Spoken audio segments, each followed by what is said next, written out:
எளிமையான திருக்குறள். குறள் 392. எண்ணென்ப ஏனை எழுத்தென்ப இவ்விரண்டும் கண்ணென்ப வாழும் உயிர்க்கு.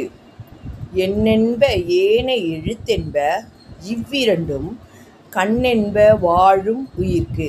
இந்த பாட்டுடைய அர்த்தம் விளக்கம் என்னன்னா, எண்ணும் எழுத்துமாகிய இவ்விரண்டும் வாழும் மக்களுக்கு கண் போன்றது அப்படின்னு அர்த்தம்.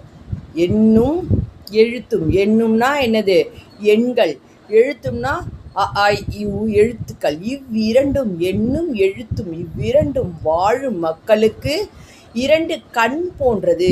இந்த எழுத்தும் எண்ணும் இல்லை என்றால் நம்மளால் என்ன பண்ண முடியும்?